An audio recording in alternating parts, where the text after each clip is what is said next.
यदा लम्बोदरं हन्ति सतां प्रत्यूहसम्भवं तदा लम्बे दयालम्बं लम्बोदरपदाम्बुजं शारदा शारदाम्भोजवदना वदनाम्बुजे सर्वदा सर्वदास्माकं सन्निधिं सन्निधिं क्रियात्। नमस्तस्मै भगवते नारदाय महात्मने कामक्रोधविहीनाय ऋषीणां प्रवराय च। गुरुर्ब्रह्मा गुरुर्विष्णुः गुरुर्देवो महेश्वरः गुरुः साक्षात् परब्रह्म तस्मै श्री गुरवे नमः। पुंडलीकवरदे हरिविठ्ठल श्री ज्ञानदेव तुकाराम पंढरीनाथ महाराज की जय। देवर्षि नारद महाराज की जय। महर्षि वेदव्यास मुनि महाराज की जय। जय जय रघुवीर समर्थ।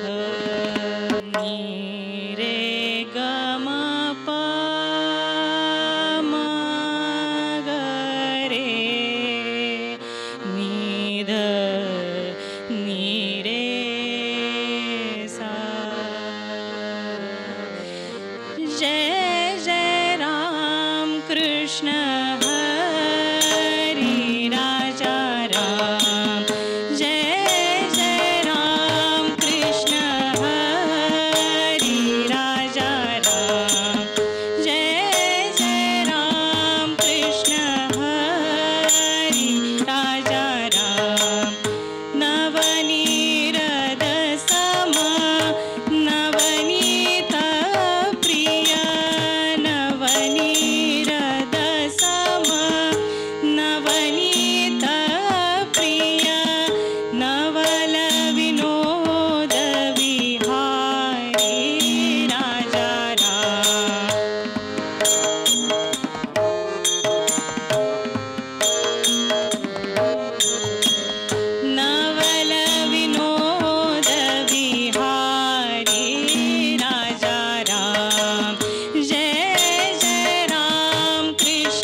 बालकृष्ण चरणी लक्ष लागो रे, बालकृष्ण चरणी लक्ष लागो रे.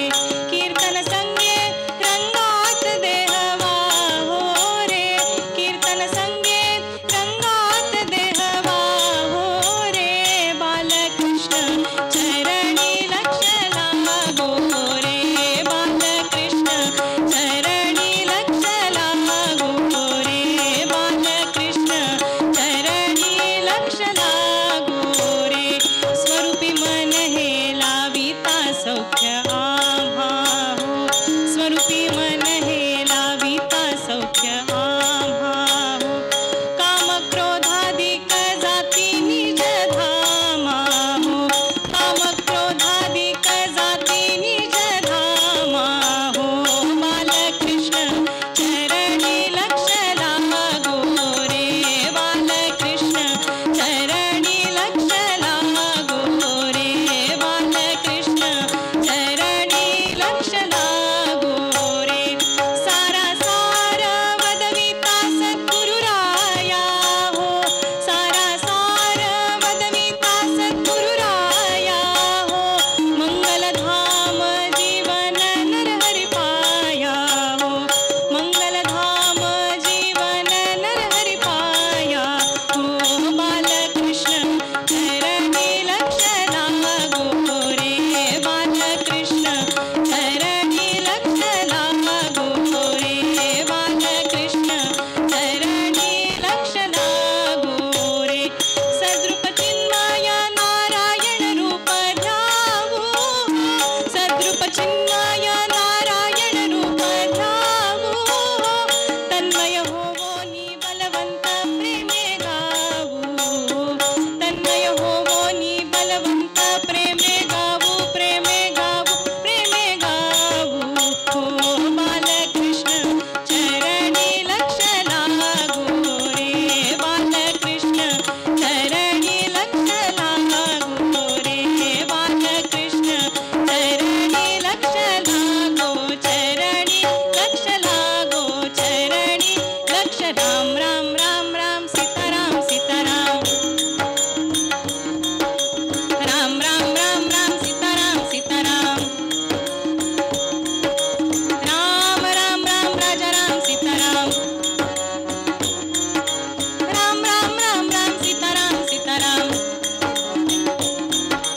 राम राम राम राम सीताराम सीताराम, राम राम राम राम सीताराम सीताराम.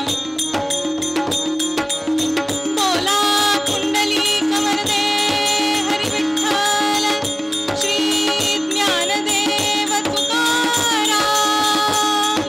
पंढरीनाथ महाराज की जय, देवर्षी नारद महाराज की जय, महर्षी वेदव्यास मुनि महाराज की जय. मंगलमूर्ती मोरया.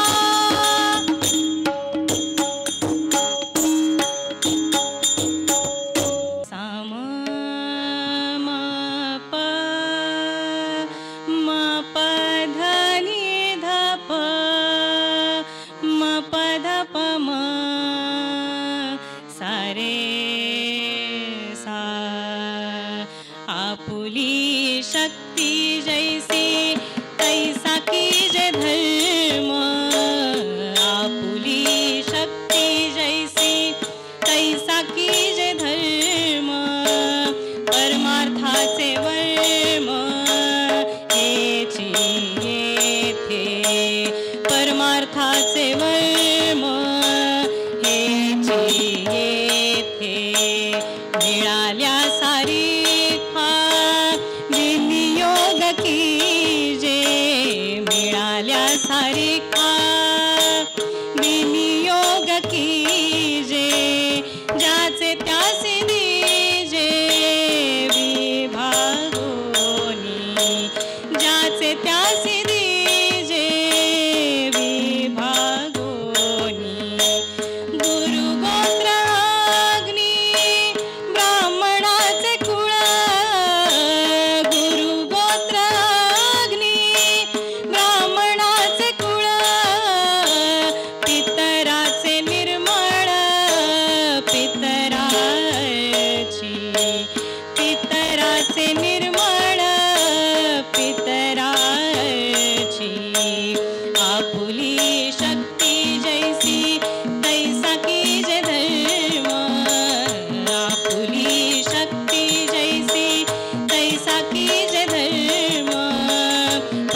परमार्थाचे वर्म हेची येथे, परमार्थाचे वर्म हेची येथे. उर्वरित शेष मागे राहिले जे, उर्वरित शेष मागे राहिले जे, कुटुंबासी की जे भोजनासी, कुटुंबासी की जे भोजनासी. तुका म्हणे तेव्हा धन्य गृहस्थाश्रम, तुका म्हणे तेव्हा धन्य गृहस्थाश्रम, नाही तरी श्रम प्रपंचाचा, नाही तरी श्रम प्रपंचाचा. आपुली शक्ती जैसी तैसा की जय धर्म, आपुली शक्ती जैसी तैसा की जय धर्म. परमार्थाचे वर्म हेची येते, परमार्थाचे वर्म हेची येते. आपुली शक्ती जैसी, आपुली शक्ती जैसी, आपुली शक्ती जैसी तैसा की जय धर्म.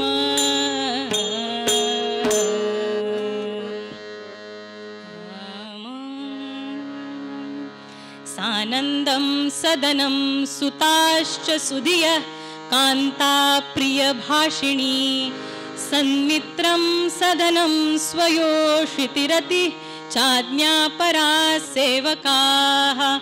आतिथ्यं शिवपूजनं प्रतिदिनं मिष्टान्नपानं गृहे, साधो संगमुपासते हि सततं धन्यो गृहस्थाश्रमः. गोपाल कृष्ण भगवान की जय. तुकाराम महाराज, आबा पाटील, राम भट आणि नारायण हे तीन तुकाराम महाराजांचे शिष्य. आणि या चौघांची चौकडी काही विचार विनिमय करत बसली होती. आणि अचानक चालू असलेला विषय थांबवला आणि महाराज म्हणाले, आबा तुम्ही सांगा, आता तुम्ही काय करायचं ठरवलंय? आबा म्हणाले, महाराज देवा तुमच्या संग राहिलो आणि मन भरून पावलं बघा. आता यो घर संसार नग वाटतो या. आता पुन्हा घरी गेलो तर या दोनाचे 4 करून बी टाकतील, पण पुन्हा ते सगळं नको, मी इथंच राहणार. तुकाराम महाराजांनी राम भटांकडे वळून पाहिलं, कारण राम भट हे शास्त्राचे अभ्यासक होते, वेदांचे अभ्यासक होते. म्हणून राम भटांकडे वळून बघितलं आणि विचारलं, काय शास्त्री बुवा, आबा जसं सांगतायत त्यांची जशी इच्छा आहे तसं होऊ शकतं का? तेव्हा रामभट अतिशय विनयतेने म्हणाले, महाराज तुमच्या बरोबर राहायला लागल्यापासून मी शास्त्र सांगणं केव्हाच सोडून दिले, पण आचार्य शंकराचार्य काय सांगतात हे मी तुम्हाला सांगतो. जर आबांना संन्यास घ्यायचा होता तर हा त्यांचा निर्णय ब्रह्मचर्याश्रमातच व्हायला हवा होता. त्यावर पटकन नारायण म्हणाला, नारायण वयाने तसा लहान होता, त्यामुळे पटकन म्हणाला, आबांचं काही लग्न झालेलं नाही म्हणजे हे काही आबांच्या विरोधात नाही, आबा संन्यास घेऊ शकतात. तेव्हा रामभट त्यांना थांबवत म्हणाले, आचार्यांचा ब्रह्मचर्याश्रमाचा अर्थ लग्न होण्यापूर्वीचा काळ असा नव्हे, तर मनामध्ये कामविकार उत्पन्न होण्याच्या आधीचा काळ असा आहे. त्यामुळे आता कर्म त्यागलं असं म्हणणं योग्य नव्हे. महाराजांनी हसून आबा पाटलांकडे बघितलं आणि म्हणाले, आबा रामभट बरोबर सांगतायत, तुम्ही इथून घरी जा, रितसर गृहस्थाश्रम स्वीकारा.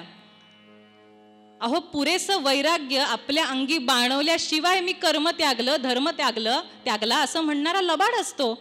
तुम्ही तसं करू नका, आपण निसर्गदत्त धर्म पाळावा, कर्म पाळावं, तुम्ही घरी जा. एवढं बोलूनही आबांच्या चेहऱ्यावरती शंकेचे भाव होते. महाराज म्हणाले, तुम्ही घरी जा, फक्त काही गोष्टी लक्षात ठेवा. कुठल्या? सूत्रश्लोक करते म्हणाले, सानंदम सदनम सुताश्च सुधिय. सानंदम म्हणजे ज्या घरामध्ये नित्य आनंद आहे, सानंदम सदनम सुताश्च सुधिय, सुत म्हणजे पुत्र, मुलगा असो किंवा मुलगी, सुताश्च सुधिय ज्यांचा पुत्र बुद्धिमान आहे, कांता प्रिय भाषिणी ज्यांची पत्नी प्रिय भाषण करणारी आहे, नित्यम मधुर वक्त्रेंच सारमा न रमा रमा, जी नित्य मधुर भाषण करते तिला गृहलक्ष्मी म्हणावं, दुसऱ्या कोणाला लक्ष्मी कशाला म्हणावं. सानंदम सदनम सुताश्च सुधिय कांता प्रिय भाषिणी, सन्मित्रम सधनम ज्यांचे उत्तम मित्र आहेत, चांगले मित्र, सधनम ज्यांच्या घरामध्ये पुरेसं धन आहे. गोंदवलेकर महाराज म्हणाले की आपल्या मुलाबाळांचं रक्षण करता यावं आणि अब्रूने जगता यावं, इतका पैसा असला की तो मनुष्य श्रीमंत समजावा. त्यामुळे सन्मित्रम सधनम पुरेसं धन ज्याच्या घरात आहे, स्वयोषितिरती म्हणजे जिथे पती पत्नींमध्ये प्रेमभाव आहे, आज्ञापरा सेवका ज्यांचा सेवक सुद्धा आज्ञाधारक आहे. आमच्या घरामध्ये सेवकच आज्ञाधारक नसतो, बाकी सगळे आज्ञापालन करतात. आज्ञापरा सेवका आतिथ्यम शिवपूजनम प्रतिदिनम जिथे रोज अतिथींचा सत्कार होतो, सन्मान होतो, शिवाचं म्हणजे भगवंताची पूजा जिथे नित्य होते, आतिथ्यम शिवपूजनम प्रतिदिनम मिष्टान्न पानं गृहे. अहो ज्या घरामध्ये रोज मिष्टान्न शिस्त, म्हणाल काय सांगता, गोडधोड खाऊ नये, वासना पुरवू नयेत असं आपण म्हणतो, पण त्याचा संबंध ह्या पहिल्या 2 शब्दांशी कुणासाठी, तर आतिथ्यम शिवपूजनम जे अतिथी दारामध्ये येतील त्यांना वाढण्यासाठी, जी शिवपूजा होणार आहे, भगवंताची पूजा होणार आहे, त्याला प्रसाद दाखवण्यासाठी. म्हणून मिष्टान्न पानं गृहे जिथे रोज घरामध्ये मिष्टान्न शिस्त. साधो संगमुपासते हि सततम जिथे रोज साधूंचा संतांचा संग घडतो, सहवास घडतो. धन्यो गृहस्थाश्रम गोपाल कृष्ण भगवान की जय. एवढा सगळा उपदेश महाराजांनी आबा पाटलांना केला. महाराज म्हणतायत आबा तुम्ही घरी जा. अहो ज्ञानेश्वरांसारखे पुत्र सुद्धा जन्माला येण्यासाठी आधी गृहस्थाश्रमाची रचना असावी लागते. त्यामुळे त्या विठ्ठलपंतासारखा बाप होईल अशी कामना मनामध्ये धरा आणि गृहस्थाश्रम स्वीकारा. अहो इथे काम नाही, भोग नाहीत, इथे अविरत त्याग वृत्ती सांभाळण्याची ही संधी आहे असं समजा आणि गृहस्थाश्रम स्वीकारा. हाच आशय आजच्या मूळभंगात तुकाराम महाराज सांगतात. आपुली जैसी शक्ती तैसा की जे धर्म, परमार्थाचे वर्म हेची येथे. गृहस्थाश्रमामध्ये राहून काय करायचंय, तर जशी आपली शक्ती आहे, जेवढं आपलं बळ आहे, आर्थिक मानसिक शारीरिक, ते सगळं एकवटून कशासाठी प्रयत्न करा, तर धर्मपालनासाठी, गृहस्थाश्रमाच्या धर्मपालनासाठी. परमार्थाचे वर्म हेची येथे. अजून वेगळा परमार्थ करण्याची गरजच नाही असे हे संत तुकाराम महाराज. अहो यांचे अभंग म्हणजे साक्षात भगवंताची वाणी. ज्यांच्या मातेनी दर्शनासाठी कनकाई जेव्हा गेली, भगवंत प्रसन्न झाले, म्हणाले कनकाई तुला काय मागायचंय ते माग. आणि कनकाई म्हणते कशी, देवा तुझ्याच कृपेने तर सगळं आहे, मला कशाची कमतरता आहे, असं कर तूच काहीतरी माग. भगवंत म्हणाले देशील, अरे मागून तर बघ, हा भक्ताचा अधिकार. भगवंत म्हणाले तुझ्या उदरामध्ये 9 महिने जागा देशील. आणि मग तुकाराम महाराजांचा जन्म झाला. म्हणजे साक्षात पांडुरंगाचा अवतार असलेले तुकाराम महाराज या अवताराविषयी, त्यांच्या कार्याविषयी, त्यांच्या भक्तीविषयी सांगताना समर्थ रामदास म्हणतात, धन्य तुका वाणी, धन्य तुझी वाणी, धन्य तुका वाणी, धन्य तुझी वाणी. ऐकता उन्मनी दीप लागे, ऐकता उन्मनी दीप लागे, दीप लागे, दीप लागे, दीप लागे. धन्य निस्पृहता एकविध निष्ठा, धन्य निस्पृहता एकविध निष्ठा. श्रुती भाव स्पष्टा दाखविसी, श्रुती भाव स्पष्टा दाखविसी.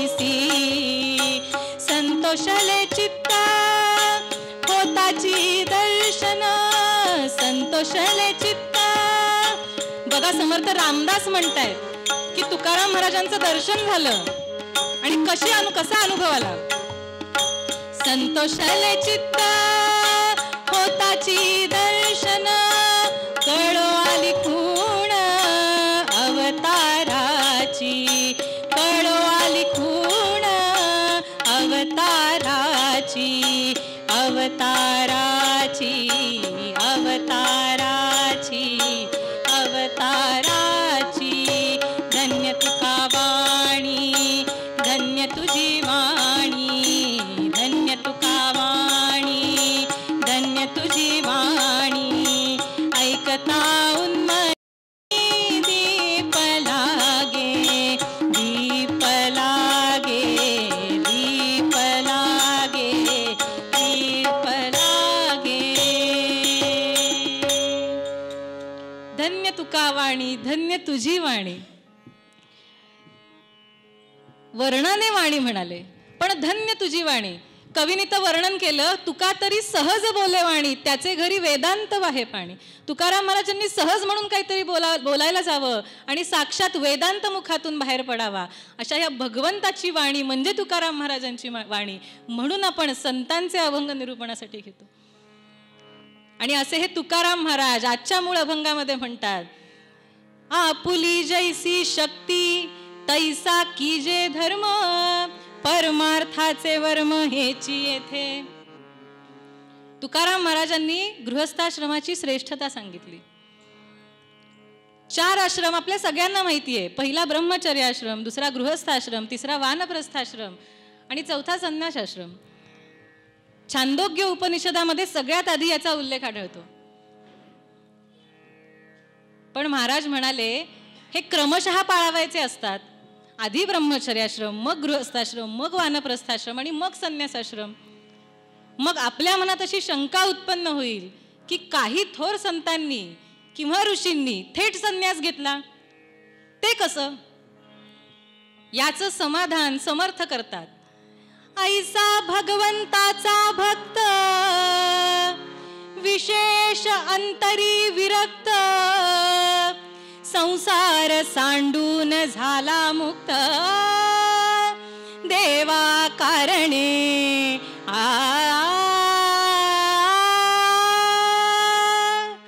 ऐसा भगवंताचा भक्त विशेष अंतरी विरक्त, जो मुळातच विरक्त असतो, जो मनाने, जीवाने, प्राणाने, शरीराने, सगळ्याने फक्त भगवंतासाठी झटतो, केवळ अशा भक्ताला, अशा पुरुषाला गृहस्थाश्रमामध्ये राहणं कठीण जातं.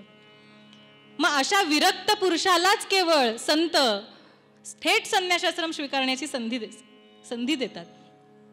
गोंदवलेकर महाराजांची कथा, ब्रह्मानंद आणि आनंदसागर हे दोघेही जण त्यांच्या समोर बसले होते आणि गोंदवलेकर महाराजांकडे सतत लोकांची रेलचेल असायची. आणि अशात जर कोणी सुवासिनी आल्या तर त्यांची ओटी भरल्याशिवाय ते त्यांना कधी पाठवत नसत.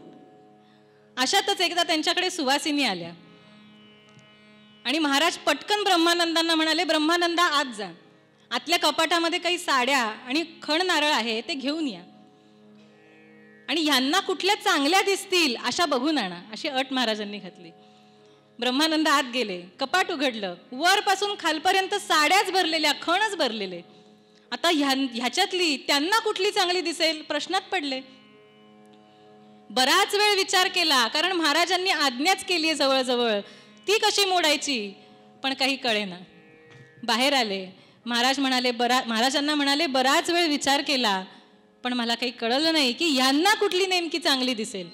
महाराज म्हणाले, तुला नाहीच कळणार, बस तू. मग आनंदसागरांना सांगितलं, आनंदसागरा तुम्ही जा आणि तुम्ही यांना जी कुठली चांगली साडी दिसेल ती घेऊन या. आनंदसागर आत गेले, त्यांना जी योग्य वाटली ती साडी, खण, नारळ घेऊन ते बाहेर आले. महाराजांनी सुवासिनींची ओटी भरली आणि त्यांना निरोप दिला. त्यानंतर दोघांनाही समोर बसवलं आणि सांगितलं, ब्रह्मानंदा तुम्ही संन्यासाश्रम स्वीकारा आणि आनंदसागरा तुम्ही गृहस्थाश्रम स्वीकारा. सांगायचं तात्पर्य एवढंच की असा भक्त जो मनाने, प्राणाने, जीवाने केवळ भगवंतासाठी झटतो, केवळ अशाच भक्ताला संन्यास स्वीकारण्याची परवानगी हे संत देतात. इतरांसाठी गृहस्थाश्रम स्वीकारणे हेच श्रेयस्कर. ब्रह्मचर्याश्रम संपलं विवाहानंतर, पती पत्नींचा गृहस्थाश्रम सुरू होतो. बरं, यातल्या जबाबदाऱ्या दोघांनी मिळून पार पाडायच्या असतात. पण गृहस्थाश्रमाची श्रेष्ठता कशासाठी? तर गृहस्थाश्रम पती पत्नींनी केवळ आपला म्हणून नव्हे तर समाजासाठी म्हणून सुद्धा लढायचा असतो. मनु महाराजांनी वर्णन केलं, यथा वायुं समाश्रित्य वर्तन्ते सर्व जंतवः. यथा वायुं समाश्रित्य, ज्याप्रमाणे वायूच्या आश्रयाने वर्तन्ते सर्व जंतवः, सगळे जीव जगतात. म्हणजे वायू नसेल तर श्वास घेणं कठीण होईल, जगू शकणार नाही, चलनवलन होणार नाही. यथा वायुं समाश्रित्य वर्तन्ते सर्व जंतवः तथा गृहस्थमाश्रित्य वर्तन्ते सर्व आश्रमः. त्याप्रमाणे इतर सगळ्या आश्रमातले लोक हे गृहस्थाश्रमाच्या आश्रयाने राहतात.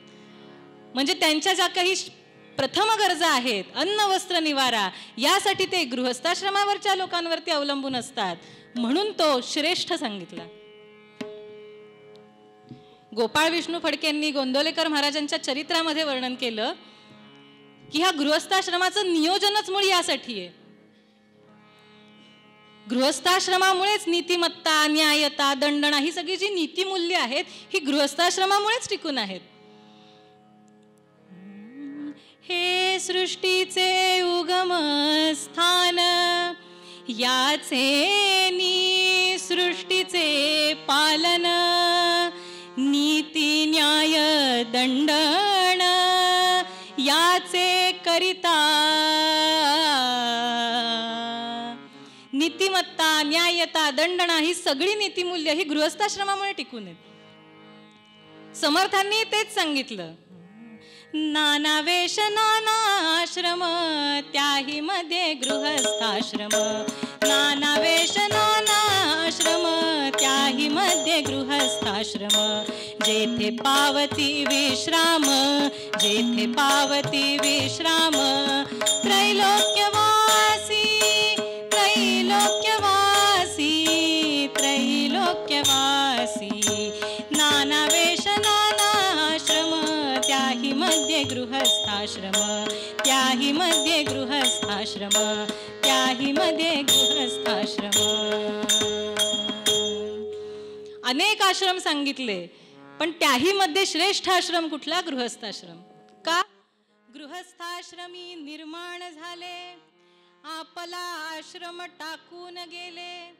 काही संत मंडळी, ऋषीमुनी हे गृहस्थाश्रमातच निर्माण झाले, परंतु आपला आश्रम टाकून गेले, संन्यास स्वीकारला.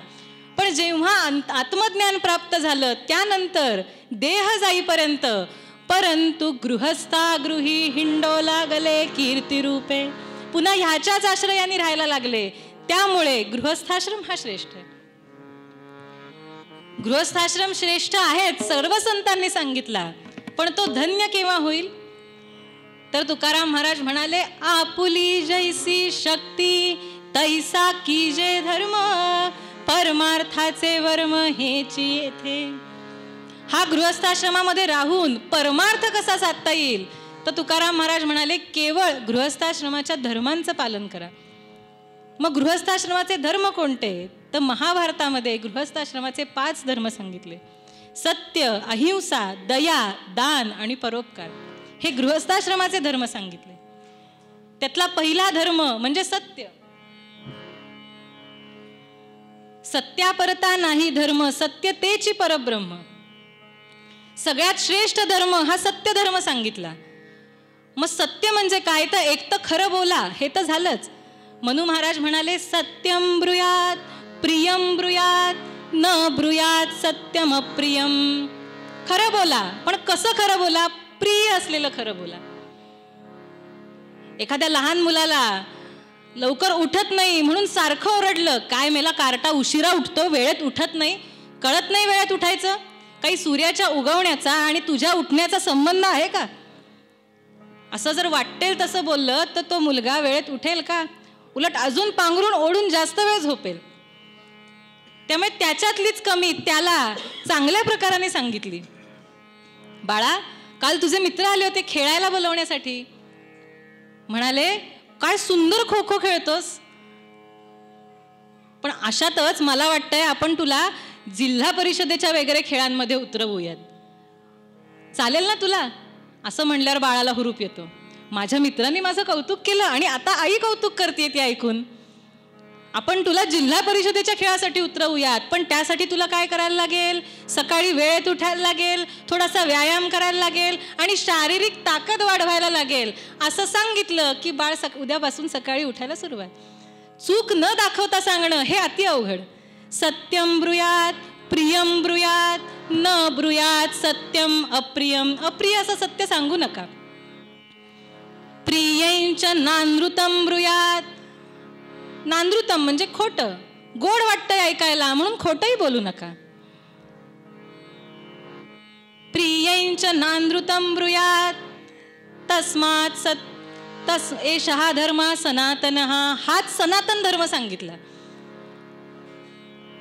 एकदा एक कसाई गाईच्या मागे लागला आणि एका ठिकाणी जाऊन त्या रस्त्याला 2 वाटा फुटल्या. त्या ठिकाणी एक मुलगा उभा होता. गाय एका दिशेने गेली. कसाईने विचारलं त्या मुलाला की गाय कुठल्या दिशेने गेली. तेव्हा त्याने मोठं हुशारीचं उत्तर दिलं. तो म्हणाला, ज्या डोळ्यांना दिसतं तिला बोलता येत नाही आणि ज्या वाणीला बोलता येतं तिला दिसत नाही. तुम्हाला कसं सांगणार? तुम्ही म्हणाल ह्यात काय खोटं बोलला, पण मुळात सत्य लपवणं हे सुद्धा असत्यच आहे. मग ते बाळ असत्य बोललं का? नव्हे. बोलणे सत्य हे योग्य, सत्याहुनी वदेहित, आत्यंतिक हित भूतांचे, सत्य ते हेची निश्चित.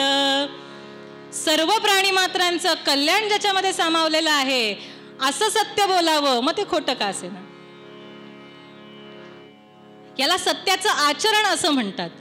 कदाचित मुखातून जे शब्द आले ते खोटे असतील, पण आचरण कशाचं आहे? तर सत्याचं आहे. कारण यामुळे धर्माला पुष्टी मिळते, सगळ्यांचं कल्याण साधलं जातं, धर्म साधला जातो. त्यामुळे हे सत्याचं आचरण झालं. सत्याचं वचन आणि सत्याचं आचरण हे दोन्ही साधलं की कवी मुक्तेश्वर म्हणाले, सत्यापरता नाही धर्म, सत्य तेची परब्रह्म, सत्यापाशी पुरुषोत्तम सर्व काळ तिष्ठत. अहो सत्यापाशी तो भगवंत तिष्ठत उभा राहतो. मग तुकाराम महाराज म्हणाले, अजून वेगळा परमार्थ करण्याची गरज काय? परमार्थाचे वर्म हेची येथे. गृहस्थाश्रमामध्ये राहून सत्य धर्म पालन केलं, पहिला धर्म साध्य झाला. दुसरा धर्म सांगितला अहिंसा. कुणाचीही हिंसा न करणं, काया वाचा मन कशानीच कुणाचीच हिंसा न करणं म्हणजे अहिंसा. अहिंसा परमो धर्म हा सच सत्य प्रतिष्ठित. हा श्लोक आपल्या बऱ्याच जणांना माहिती आहे की सत्याने त्याला पुष्टी मिळते, पण आपल्याला अर्धाच श्लोक सांगितला. अहिंसा परमो धर्म हा धर्म हिंसा तथैवच. धर्मासाठी करण्यात आलेली हिंसा सुद्धा अहिंसाच आहे. राणी लक्ष्मीबाईंनी जेव्हा युरोजनी सगळं सैन्य मारुती मंदिराच्या मागे लावलं, त्याला असं वाटलं की राणी इथे मात्र काही वार करणार नाही, मंदिराच्या मागे त्यांनी सैन्य लावलं. तेव्हा राणी पुढे झाली आणि म्हणाली, जो तोफ उडवणार होता त्याला सांगितलं की उडव मंदिराला. खरं तर उडवणारा गोलंदाज हा मुसलमान होता.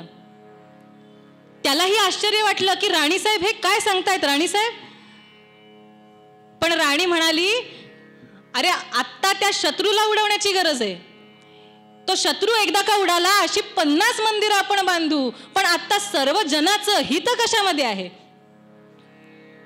आणि तुकाराम महाराजांनीही हेच सांगितलं, विंचू देव्हाऱ्यासी आला, देव पूजा न लगे त्याला. विंचू समजा देव्हाऱ्यामध्ये आला तर तो काय तिथे देवपूजा करायला आलाय? उलट मांडलेली देवपूजा उद्ध्वस्त करायला आलाय. मग अशामध्ये त्याला मारू नये असं म्हटलं तर हे कितपत योग्य आहे? विंचू देव्हाऱ्यासी आला, देवपूजा न लगे त्याला, तेथे पैजाराचे काम अधमासी व्हावे अधम. अशा ठिकाणी पायताणाचंच काम असतं, मग तिथे सोवळ्यात आहे का ओवळ्यात आहे हा विचार करून चालत नाही. त्यामुळे धर्मासाठी केलेली हिंसा ही सुद्धा अहिंसाच आहे. फक्त असा विवेक आपला जागृत असला पाहिजे. कारण धर्म ही संकल्पना समजणं, लक्षात येणं थोडीशी कठीण आहे, थोडी क्लिष्टच आहे. एक साधू एका झाडाखाली डोळे मिटून साधना करीत बसलेला होता आणि अचानक कुठून तरी एक दुष्ट मनुष्य आला. ऊस खात खात आला आणि काय वाटलं, कोण हा साधू बसलाय, उगाच ढोंग करतो म्हणून तो ऊसाचा चिपड काढावं आणि ते चिपड त्याच्या पायाशी थुंकावं, असं काहीच कृत्य त्यांनी केलं आणि निघून गेला. त्याच्या आधी एक सद्गृहस्थ तिथून चालला होता. त्याला कळलं की कोणीतरी साधू बसलाय. तो तुपाचा व्यापारी होता. त्याला वाटलं साधूंची काही सेवा करावी.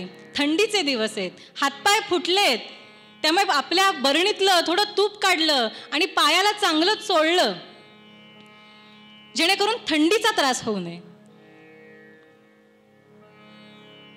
पण त्यामुळे सगळ्या मधमाशा त्याच्यापाशी जमल्या त्या तूप खाण्यासाठी. खरं तर त्याच्या मनातला जो हेतू होता हा अतिशय चांगला होता, पण दुसऱ्या मनुष्याने जे कृत्य केलं ते त्याच्या नंतर केलं.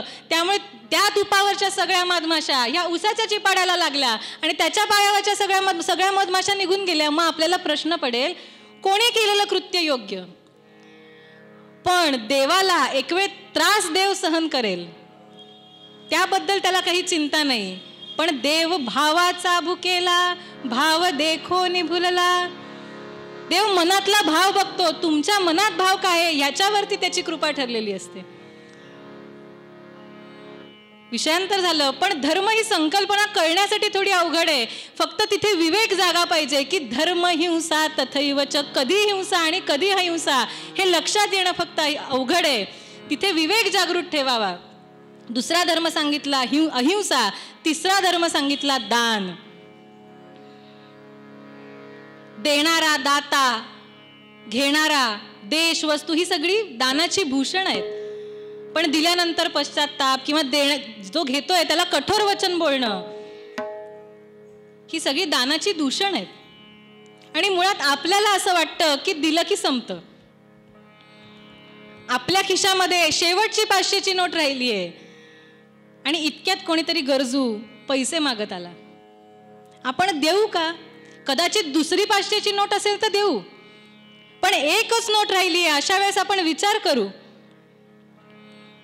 पण जो काढून देतो गरज असताना तो खरा दानशूर. आणि त्यावेळी त्या क्षणी त्याला असं वाटतं मी दिलं आणि माझ्याकडचं संपलं, पण हे सगळं त्या भगवंताच्या खात्यात जमा झालं. गोंदवलेकर महाराज म्हणाले, दुसऱ्याला गरज असताना आपण दिलं की आपल्याला गरज असताना देण्याची व्यवस्था भगवंत स्वतः करतो. द्रौपदीला आज नदीवरती आंघोळ करण्याची इच्छा झाली म्हणून द्रौपदी नदीवरती गेली, दवंडी पिटवली की राणी साहेब येणार आहेत, जे कोणी नदीवरती असतील त्यांनी सगळ्यांनी आपली गाठोडी बांधा आणि घरी जा. आणि द्रौपदी आंघोळीसाठी नदीवरती आली. तिने निरखून पाहिलं, तिला दिसलं सगळीकडे शुकशुकाट आहे. फक्त नदीच्या काही पात्राच्या आत एका झाडाच्या मागे एक मनुष्य लपून बसलाय. आणि त्या क्षणी तिला राग आला. राणी आलीये, दवंडी पिटवलीये, तरी सुद्धा हा मनुष्य इथे उभा आहे लबाड. क्षणभरच मनात आलं, कारण राणी होती, हुशार होती, विवेकी होती. पुढच्या क्षणी लक्षात आलं की हाताने काहीतरी चाचपडतोय म्हणजे आंधळा असणार. आणि कदाचित कमरे एवढ्या पाण्यामध्ये उभा आहे म्हणजे कमरेचं वस्त्र हरवलंय, असा कसा बाहेर येणार, म्हणून तो झाडाच्या मागे लपून बसलाय आणि काहीतरी चाचपडतोय. कुठलाही विचार केला नाही. आपला पदर मोठ्या दगडावरती टाकला, छोट्या दगडाने तो चेचला, टर दिशी फाडला. भरजरी वस्त्र होतं. ते वस्त्र थोडंसं पाण्यात ओलं केलं, कारण कोरडंच फेकलं असतं तर कदाचित वाऱ्याच्या ओघाने कुठेतरी वेगळीकडेच वाहत गेलं असतं. म्हणून जरासं ओलं केलं आणि त्या अंध व्यक्तीच्या दिशेने ते भिरकावलं. ते वाहत वाहत त्याच्यापाशी गेलं. जसं त्याच्या हाताला लागलं त्याला अतिशय आनंद झाला, माझं वस्त्र मिळालं. पण हाताला स्पर्श जाणवला आणि लक्षात आलं, मऊ तलम भरजरी वस्त्र आहे. हे वस्त्र माझं नाही, कुठल्या तरी राजघराण्यातल्या स्त्रीने केवळ माझ्या अब्रूरक्षणासाठी हे वस्त्र मला दिलंय. म्हणून ज्या दिशेने ते वस्त्र वाहत आलं त्या दिशेला हात वर करून तो म्हणाला की आज तू माझं अब्रूरक्षण केलंयस, तुझ्यावर कधी अब्रूरक्षणाची वेळ आली तर भगवंत या वस्त्रामध्ये उभी आणि आडवी जेवढी सुद्धा आहेत तेवढी वस्त्र भगवंत तुला पुरविल. आणि द्रौपदी वस्त्र घालण्याच्या वेळेला भगवंताने तिला तेवढी वस्त्र पुरवली. म्हणजे आपल्याला असं वाटतं की दिलं की संपतं, पण दिलं की आपल्याला गरज असताना देण्याची व्यवस्था भगवंत स्वतः करतो, भगवंत तिथे स्वतः येतो. म्हणून तुकाराम महाराज म्हणाले, परमार्थाचे वर्म हेची येथे. तुम्ही तुमचा धर्म पाळा, भगवंत धावत तिथे येतो. चौथा धर्म सांगितला दया. दया म्हणजे सर्व प्राणी मात्रांप्रती दया, केवळ आपल्या कुटुंबापुरती, आपल्या शेजाऱ्यांपुरती नाही. तुकाराम महाराजांनी जो रामपाठ लिहिला त्यातलं तर प्रथम साधन भूतदया सांगितलं. भूतदया ठेवा मग काय उणे, प्रथम साधन हेची असे. असो हे साधन ज्याचे चित्ती वसे, माया जाळ नासे तुका म्हणे. पहिलं साधन दया सांगितलं आणि त्या दयेनेच तेवढं ठेवा, माया जाळ नासे तुका म्हणे. केवळ तेवढ्याच साधनेने तुमच्या मायेचा सगळा नाश होईल असं ते म्हणतायत. सुभाषितकाराने तर म्हणाले, नसा दीक्षा नसा भिक्षा, न तद्दानन न तत्तपहा, न तद्ध्यानन न तद्मौनम, दया यत्र न विद्यते. दीक्षा भिक्षा दान तप कितीही काही केलं तरी सुद्धा जर दयाच नसेल तर हे सगळे सैनिक सेनापती शिवाय आहेत. सगळं सैन्य आहे पण सेनापतीच नाही. काशीवरून आणलेलं गंगाजल रामेश्वराला वाहिलं तर केवढं मोठं पुण्य, पण वाटेमध्ये जीवाच्या आकांताने तडफडणारं ते गर्दभ गाढव बघितलं आणि नाथांचं हृदय कळवळलं. मनामध्ये अंतःकरणामध्ये दया उत्पन्न झाली. तसेच मांडी घालून खाली बसले. त्या मुक्या जीवाची मान आपल्या मांडीवरती घेतली आणि आपल्याकडे असलेलं गंगाजल त्याच्या मुखात घातलं. शिष्य म्हणाले, महाराज अहो काय करताय? अहो रामेश्वराला अर्पण करण्यासाठी आणलेलं ते गंगाजल आहे, साधं नळाचं पाणी नाहीये. तेव्हा महाराजांनी सुंदर उत्तर दिलं, किंबहुना प्रश्न विचारला. मला सांगा, त्या रामेश्वरामध्ये वास करणारा ईश्वर आणि या गाढवामध्ये मुक्या जीवामध्ये वास करणारा ईश्वर काही वेगळा आहे का? म्हणजे दयाधर्म साधत असताना महाराजांना त्या मुक्या जीवातही देव दिसला. तुकाराम महाराज म्हणाले, परमार्थाचे वर्म हेची येथे. अजून वेगळा परमार्थ करण्याची गरज काय? आणि शेवटचा धर्म सांगितला तो म्हणजे परोपकार. भगवान विष्णूंना असं वाटलं की आपण तर कैवल्याचे दाते, मोक्ष प्रदान करतो, मग मोक्ष श्रेष्ठ का परोपकार श्रेष्ठ? म्हणून त्यांनी दोन्हीही तोलून बघितलं. तो परोपकाराचं पारडं हे जास्त जड झालं आणि म्हणून का काय विष्णुदेवांनी परोपकारासाठी 10 अवतार पृथ्वीवरती घेतले. सीतामाईंना प्रश्न पडला आणि प्रभू रामांना विचारतीये, देवा ही झाडं हे वृक्ष असे कसे एवढी गोड मधुर फळं तयार करतात पण स्वतःची फळं खात नाहीत, इतरांना देतात, इतरांची भूक शांत करतात. रामचंद्र हसून म्हणाले, सीते तुला माहित नाही, अगं झाडं ही गृहस्थ आहेत आणि गृहस्थाचा गृहस्थाश्रम हा कधीच स्वतःसाठी नसतो. इतरांची भूक शांत करणे, इतरांच्या गरजा पूर्ण करणे हेच गृहस्थाश्रमाचं कार्य असतं. परोपकारार्थ फळे तरुणा, परोपकारार्थ जळे नद्यांना, गोदुग्ध दे हा ही परोपकार, परोपकारार्थची हे शरीर. त्या झाडांप्रमाणेच आपला गृहस्थाश्रम आहे. इतर आश्रमातले लोक हे अन्न वस्त्र निवारा या गरजांसाठी गृहस्थाश्रमावरती अवलंबून असतात. म्हणून परोपकार हा गृहस्थाश्रमाचा 5वा धर्म सांगितला. असे 5 धर्माचं पालन जर आपण केलं तर तुकाराम महाराज म्हणाले, परमार्थाचे वर्म हेची येथे. अजून वेगळा परमार्थ करण्याची गरज काय? काही गोष्टी रोजच्या लक्षात ठेवायच्या. त्या कुठल्या? मिळाल्या सारिखा विनियोग कीजे. जसं धन कमवताय जितक्या आर्ततेने तितक्याच उदासीन वृत्तीने तो खर्चही करा. मिळाल्या सारिखा विनियोग कीजे, ज्याचे त्यासी दिजे विभागोनी. कारण इतर आश्रमातली लोक जर आपल्या आश्रमावरती अवलंबून आहेत तर त्यांचा भाग हा ठरलेला आहे. कुणाचा? गुरु गोत्र अग्नी, ब्राह्मणाचे कुळ, पितराचे निर्मळ पितरार्ची. त्यांचा वाटा त्यांना द्यायला हवा. आणि तो दिल्यानंतर उर्वरित शेष मागे राहिले जे, कुटुंबासी की जे भोजनासी. जे काही उरेल त्यातून आपल्या कुटुंबाचं उदरभरण करावं. एवढं केलं, धर्मपालन केलं आणि या रोजच्या आचरणातल्या गोष्टी लक्षात ठेवला. तुका म्हणे तेव्हा धन्य गृहस्थाश्रम, नाही तरी श्रम प्रपंचाचा. नाहीतर 5 डोकी एकत्र आली की त्याला प्रपंच म्हणायचं. ती आपटत रोजचा प्रपंच हा चालूच आहे. पण एवढ्या काही गोष्टी लक्षात ठेवल्या, धर्माचं, गृहस्थाश्रमाच्या धर्माचं पालन केलं की गृहस्थाश्रमात राहूनच ज्या उच्च कोटीचं वैराग्य संन्यासी अवलंबू शकतात, साधू शकतात, तेवढ्याच उच्च कोटीचं, उच्च दर्जाचं साधन आपणही करू शकतो. वैराग्य आपणही अंगी बाणवू शकतो आणि भगवंताला धावत आपल्यापाशी यावं लागतं. हा आशय सांगताना आजच्या मूळभंगामध्ये तुकाराम महाराज म्हणाले, शक्ती जैसी तैसा कीजे धर्म, आपली शक्ती जैसी तैसा कीजे धर्म, परमार्थाचे वर्म हेची येथे, परमार्थाचे वर्म हेची येथे, आपली शक्ती जैसी तैसा कीजे धर्म, आपली शक्ती जैसी, आपली शक्ती जैसी, आपली शक्ती जैसी तैसा कीजे धर्म.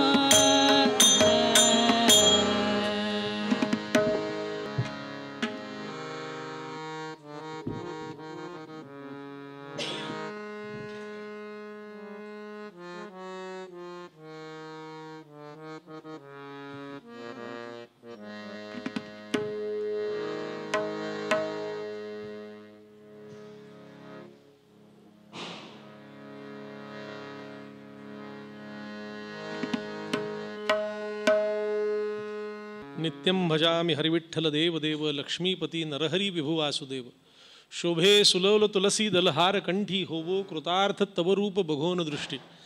दर्शन मात्रानं कृतार्थता यावी अशा परब्रह्मस्वरूप पांडुरंगाच्या समोर कार्तिक एकादशी निमित्तानं त्याचं चिंतन प्रकट स्वरूपात मांडण्याचं कीर्तन या ठिकाणी सुरू आहे. आजच्या कीर्तनकार हरिभक्तीपरायण कृतिकाताई, त्यांचा परिचय आपल्या सगळ्यांना करून द्यायचा आहे. तत्पूर्वी फक्त एकच वाक्य सांगतो, आपलं कीर्तन ज्या ठिकाणी झालं तिथं अजून इतरांचं कीर्तन व्हावं असं वाटणं ही फार महत्त्वाची बाब आहे. आणि आपल्या सगळ्यांना कल्पना आहे, आपल्या तेजश्रीताई बाभुळगावकर यांचं आपल्याकडे गोकुळाष्टमीच्या उत्सवात कीर्तन झालं होतं आणि आजचं कीर्तन त्यांनी ठरवलेलं आहे. म्हणून मी आता तेजश्रीताईंना विनंती करतो की आजच्या कीर्तनकारांचा परिचय त्यांनी करून द्यावा आणि मग मी पुढचा कार्यक्रम आपल्याकरता जाहीर करतो. नमस्कार. आज कार्तिकी एकादशीच्या निमित्ताने श्री पांडुरंगचरणी आपली कीर्तनसेवा रुजू करतायत उदयोन्मुख कीर्तनकार कृतिकाताई पळशीकर यांनी कीर्तन विशारद ही पदवी नारद मंदिरातून घेतली आहे आणि याच संस्थेचा आदर्श युवती कीर्तनकार हा पुरस्काराने त्या सन्मानित आहेत. पुणे, भोर, रत्नागिरी, सज्जनगड अशा ठिकाणी त्यांनी कीर्तनसेवा केलेली आहे. त्यांचं शिक्षण BSc इन इंटिरियर डिझायनर असं झालेलं आहे. व्यवसायाने त्या इंटिरियर डिझायनर असून त्या सम्राट प्लास्ट या ठिकाणी डिझायनर म्हणून नोकरी करतात आणि त्याचबरोबर पुण्यातील अतिशय नामांकित अशा नारळकर संस्थेत लेक्चरर म्हणून कार्यरत आहेत. आणि या व्यतिरिक्त त्यांची आवड भरतनाट्य, त्यामध्ये त्यांनी विशारद केलेलं आहे. आणि यांच्या हातून अशीच भक्तिभावाने कीर्तनसेवा घडत राहो अशी पांडुरंगाचरणी प्रार्थना करते आणि माझ्या वाणीला पूर्णविराम देते. धन्यवाद ताई. गेली अनेक वर्ष कीर्तनं ठरवण्याची जबाबदारी माझ्या एकट्यावर पडत होती. त्याच्यामध्ये आता तुम्ही सहभागी झाला त्याचा मला खूप आनंद आहे. तो पुढं कायम चालू ठेवा. गोकुळ अष्टमीपासून सुरू झालेला आपला सगळा उत्सवाचा हा प्रवास चातुर्मासाच्या ठिकाणी या ठिकाणी पूर्ण होतो. आपण आषाढी एकादशीला देवशयनी एकादशी म्हणतो आणि कार्तिकी एकादशीला देव प्रबोधिनी एकादशी असं म्हणतो.